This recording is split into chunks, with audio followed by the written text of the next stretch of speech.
Wondering how you can become better at running your business? Entrepreneurship can be stressful. There's too much to do and not enough time. If you're isolated in your daily decisions, have no fear. Success and balance are possible. Welcome to the Small Business Answer Man podcast, where you master the art of running a successful business using practical advice from experts who want to help you succeed. Now, here's your host, Gary Wilbers. 2023 is here and it's rolling right along. You know, this month of January, you think you got all kinds of time and now it's coming up. Well, I'm excited about our guest today because he was a guest not too long ago in the Charge podcast, but I wanted to have him back because he's got a book that is launching and I'm so excited that I was able to grab his time because he's in the middle of it. The book launches tomorrow, but I am so excited to have Sam with us. But Sam, before we talk about the book and what they can get out of it, what are you going to help our listeners solve today? Yeah, Gary, I'm excited to be here and busy doing stuff you want to do is a great place to be. So excited to hang out with you for this. I want to be able to talk to business owners a little bit about how to ascend beyond the plateaus where they are right now, where they're feeling stuck. Well, it's early in 2023, so a very practical topic. And today I've got Sam Feeney with us. He's a consultant and a coach who helps business leaders achieve more by asking questions they've been ignoring. And Sam, it's great to have you on the podcast again. I tell you, I think the key is really, as business owners and entrepreneurs, we want to achieve more, but sometimes we don't really put ourselves in that position. We may be doing well, as you said, in certain areas of it. So I guess I want to start off with this question of why the story of just getting good enough is not really good enough. Yeah, that is actually the genesis of the book called Why Aren't You Thriving? And it was a question that my wife posed to me. And I think it was in my early 30s. And so it's just a couple of years ago. And so she said, I don't mean anything by this, but is this as good as it gets? And I paused to not be offended, because we had a kind of nice life. And she said, I love our life. I just thought it would take longer. And what I realized is we had checked a lot of boxes really early on in our life. And without that question, I was not challenged to look ahead. And I started looking ahead and realized that given where we were right then, I could probably predict the next 4 decades of my life. We had already kind of gotten to a plateau. We kind of already settled into a really comfortable rut. And so what I realized was that good enough that we thought was going to be more of an uphill climb was actually going to kind of be a trap for us. And so that really got us moving, because good enough was not good enough.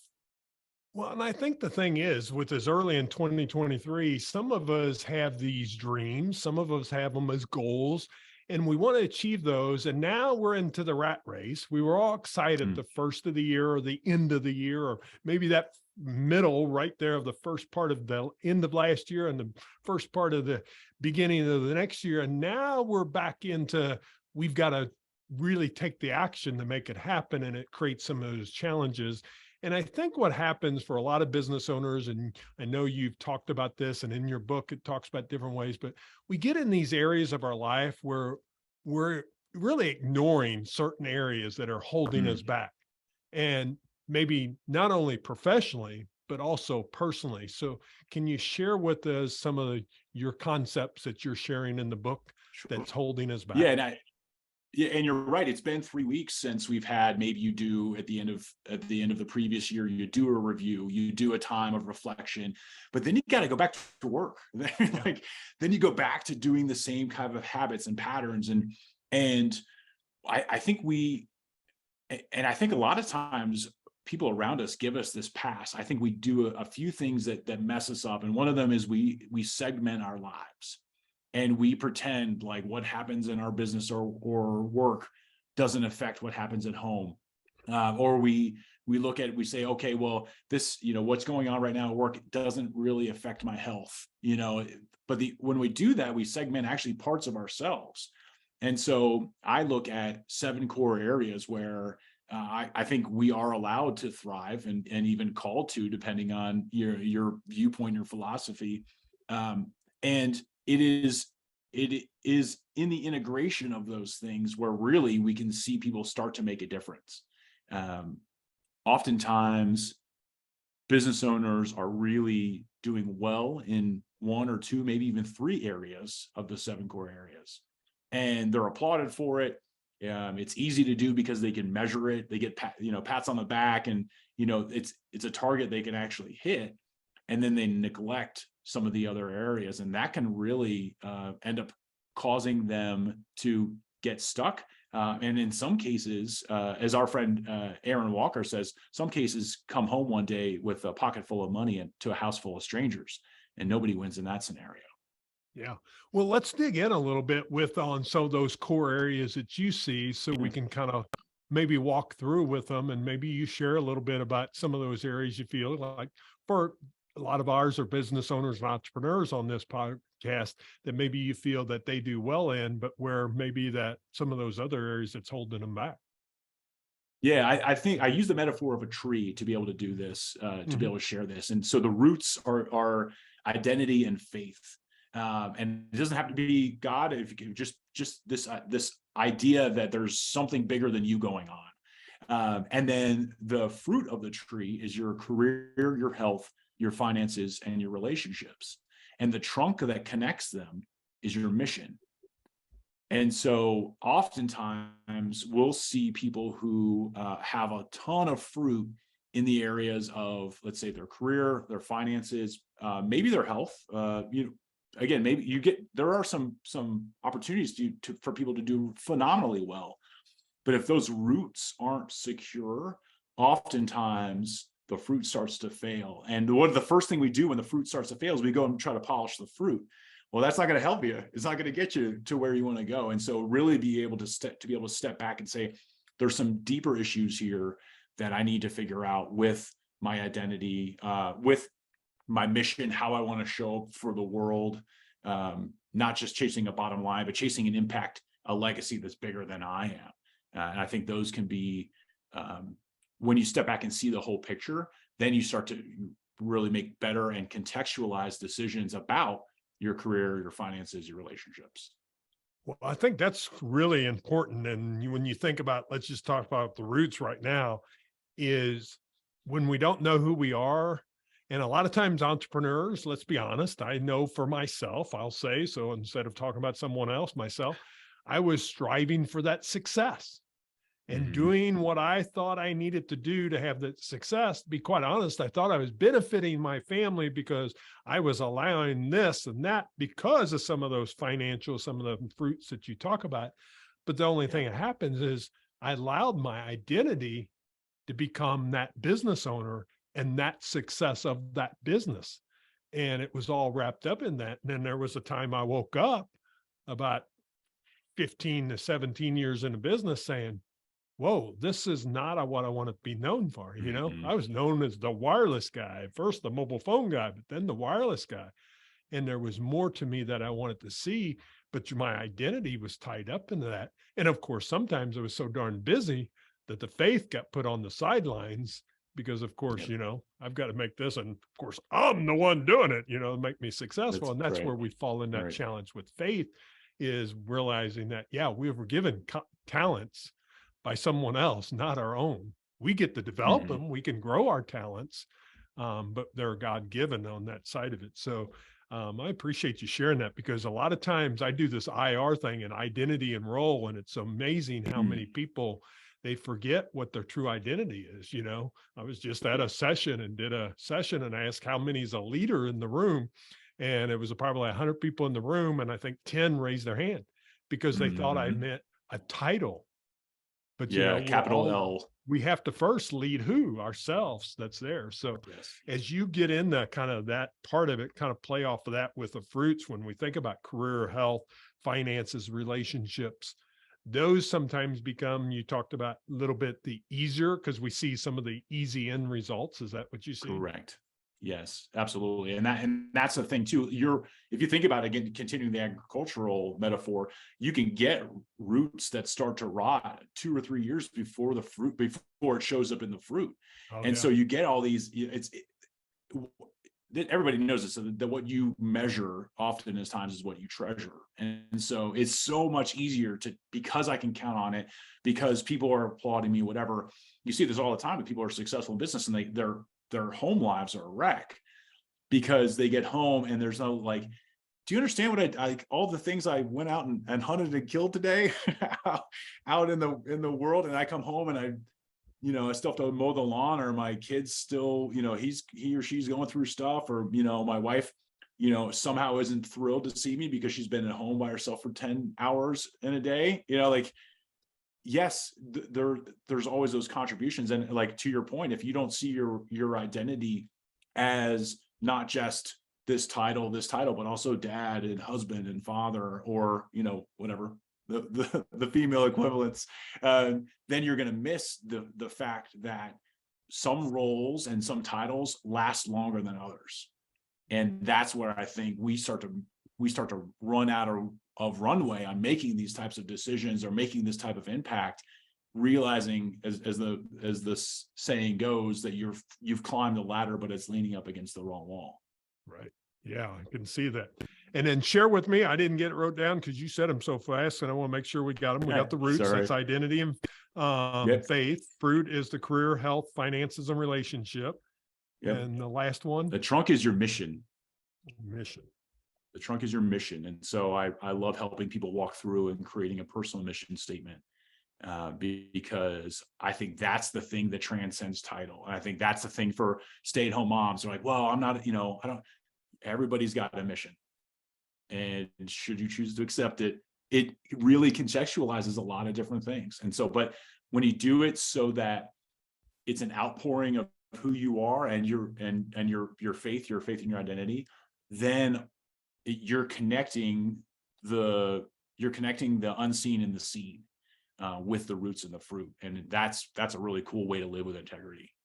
Well, and the thing is, if you have a mission and you know what it is and you look at that, I mean, it becomes really the compass for you to guide your life, because then when you get off course, I've had one since first one I did was in late 90s, but since 2006, and I'll be honest, I haven't changed it much because it still keeps me on course, that I read almost every day, because I want to make sure to remind myself. And do I fall off course? Yes, but it helps me get back on course with that. And I think that's so important. As men, without it, you won't know if you're off course. Right. Like, that's the most important. Like, well, I want to do this. Well, I'm just going to fail. Or like, well, yeah, but how do you have any context or any direction for where you're heading? It's huge. So you shared this kind of acres of diamonds, and I don't want to just assume everybody knows what that is. So first, share what you mean by that. I know kind of what you mean there, but how does that acre of diamonds apply today? Share them what that is, so that we don't assume somebody knows what it is, but how can it help them ask those right questions to get themselves in the position so they're thriving in all the areas instead of just 2 or 3 of the areas?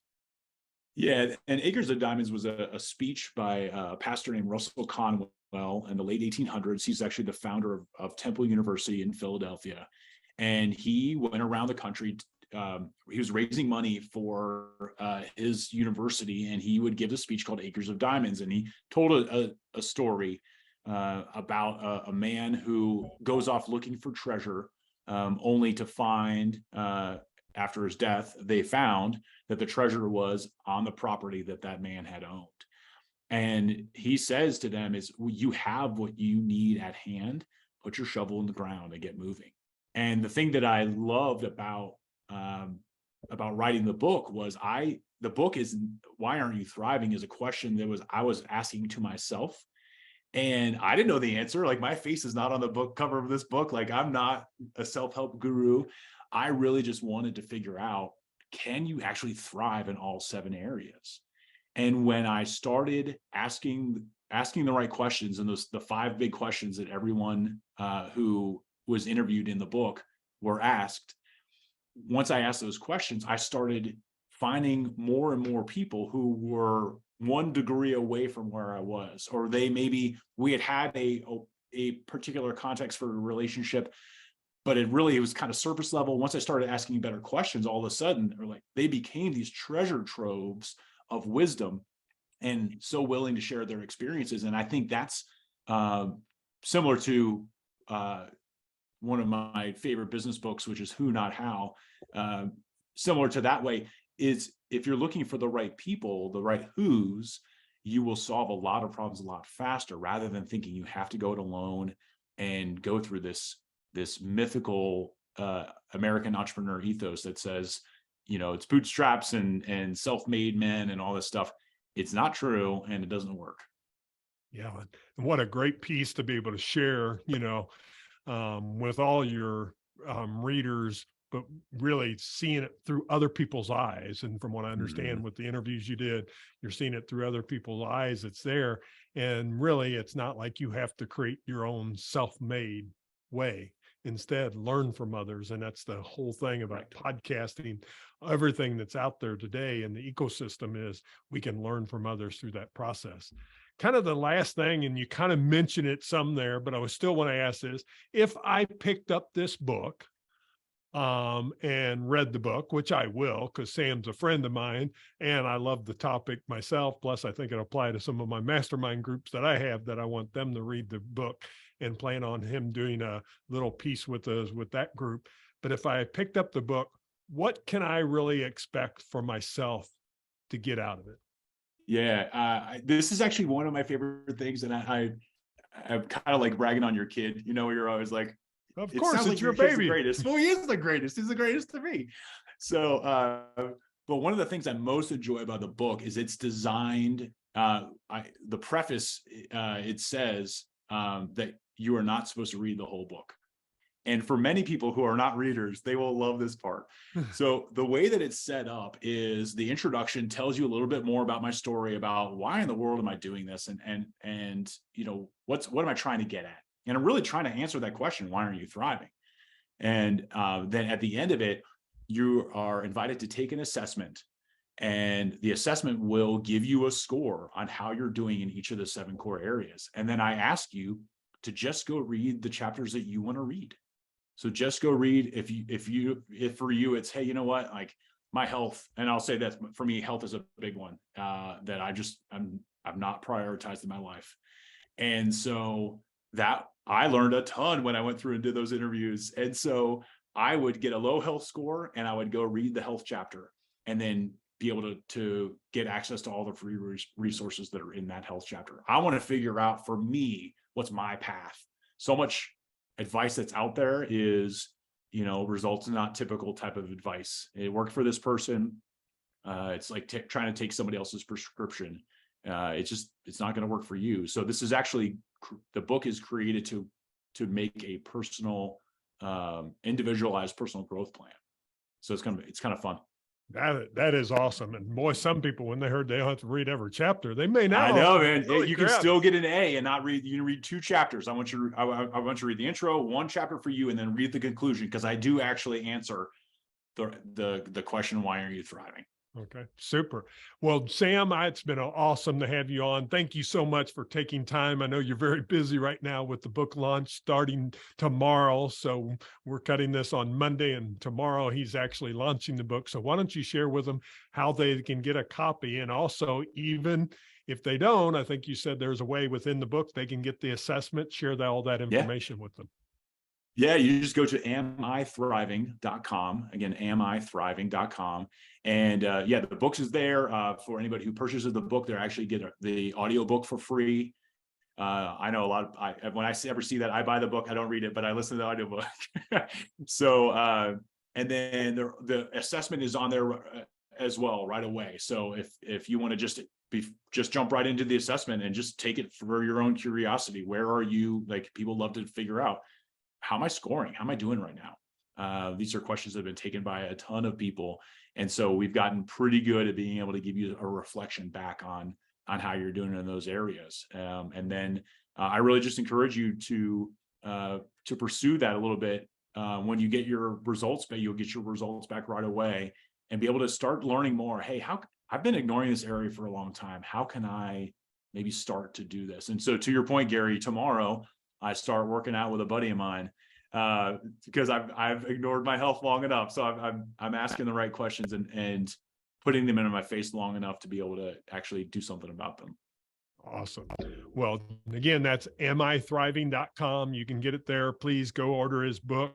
I think you'll see the benefits of it. You get the audio download with it. So make that happen, and it's going to really make a difference for you. And it's early in 2023. So why not make those changes? Why don't we look at, we know we're thriving in some areas, but we know we've got to make improvements and give yourself that capability to be able to do that.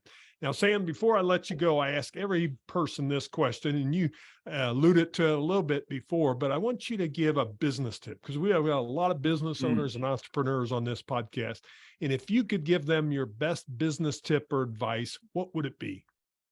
Yeah, it would really be to read the book Who Not How by Dan Sullivan. I think that's really, really important. It was something that broke me out of what I would consider a scarcity mindset, to think that it was all about me and I had to always figure out how. And I'm very much a strategic thinker, so I actually like worry about how, but it's still one of the lines from the book that is so important. He says, when you ask how problems or how questions, you create problems for yourself. When you ask who questions, you solve problems, to which I add that you'll never even know about. And so to bring people in and to trust people and to be able to find people who have complementary skills so you can stay in your lane will help you grow really, really fast and have a lot more fun doing it. Kind of interesting with your book, you interviewed those individuals instead of saying, how do I do it? I'm living it, man. I long ago have learned that if I'm just operating in what I am good at, I'm limited, and I want to build bigger things than just what I can do. And so that's why, like you, I love operating in masterminds. I need to not be the smartest guy in the room. Yeah. Well, folks, I think there's a lot of great information there. Hope you check out his book. Again, that website is amithriving.com. Check it out. Sam's on LinkedIn as well as Facebook. We'll have all that information in show notes. You can go to show notes at smallbusinessanswerman.biz, B-I-Z, and we have all the notes there. Of course, if you're on your app, you can go down and click that link, purchase his book, and get yourself set up, because it's about thriving in all those areas. And I love his analogy of the roots, fruits, and that trunk. Get yourself set up to where you're thriving in all areas versus just some areas. And some's going to take a little bit of work this year. But the thing is, then put the effort towards that. And you've probably already recognized it already. But the only thing may have happened, since we're the third week in January, we may have set that aside already. How about bringing that back to the forefront again and bringing it forward? Sam, thanks again for joining us on the podcast. My pleasure, Gary. It's great hanging out with you, and I'm excited about all that you've got for your Ascend listeners this year. Well, remember, share this podcast with others. Let them know about it. And the one other thing I want you to do is take action. Order the book. Because if you're not a reader, you got the Audible version. Order the book and then listen to it or read it, whichever one you want, and start implementing those changes that you want in your life. So you don't have to come back up to the end of next year and say, well, yeah, I'm going to get started on this. Let's make 2023 be your best year yet. Make it a great day. We'll see you back here next week with another great guest. Thanks for joining me. That's all the time we have for this week. To continue your journey, head over to smallbusinessanswerman.biz to access the tools and resources mentioned in today's show. If you enjoyed this episode, please subscribe and share it with someone who would benefit from listening. That's smallbusinessanswerman.biz. Until next time, remember, when you find the right solutions, your business grows and you get your time back.